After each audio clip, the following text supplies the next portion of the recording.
Kenapa bil elektrik melambung? Sedangkan meter sama je. Kenapa time PKP bil rumah saya melambung daripada biasa? Mari kita buat postmortem. Semasa PKP, aircon boleh katakan setiap masa hidup. Lampu pun hidup.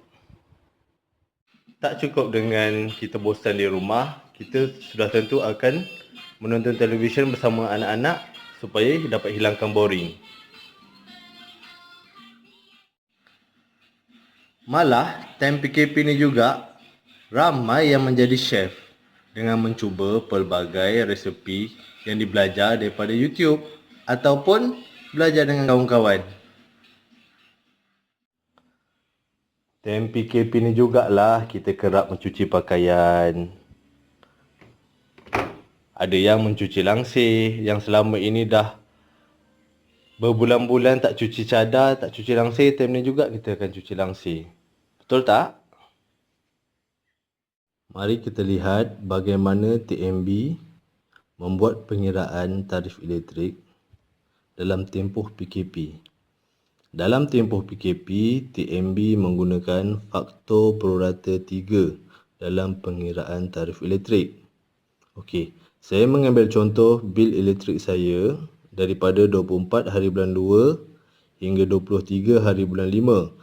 Penggunaan elektrik yang saya gunakan dalam tempoh 90 hari itu adalah sebanyak 1239.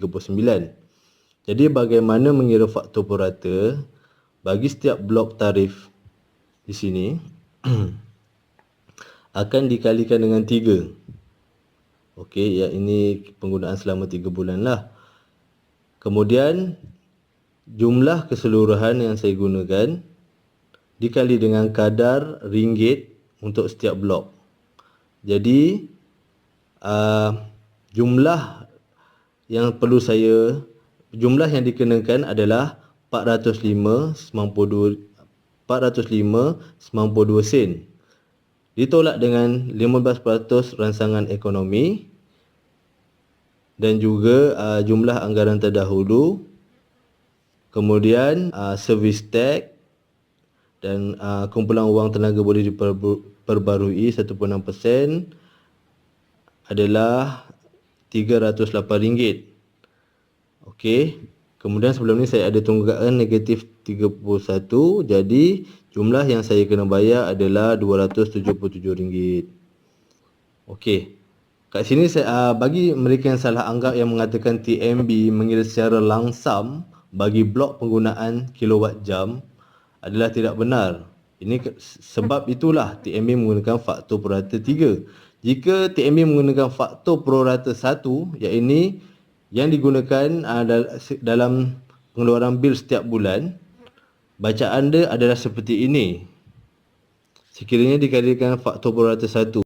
Jadi macam tadi saya menggunakan 1239 kilowatt jam dalam tempoh 3 bulan. Sekiranya menggunakan faktor prorata 1, jumlah yang saya gunakan akan dicas sebanyak 589.17 sen.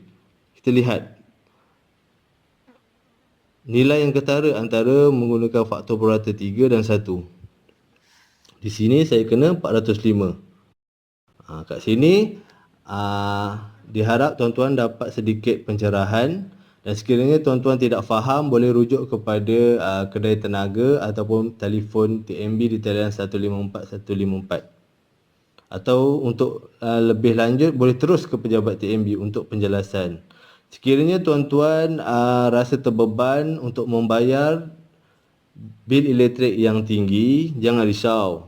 Pada kotak kuning ni diberi pelan bayaran mudah. Jadi kita boleh menggunakan pelan bayaran mudah ni dalam tempoh sehingga bulan Disember. Jadi kat sini tak perlu risaulah. Boleh bayar menggunakan bayaran ansuran mudah. Okey, sekian. Terima kasih.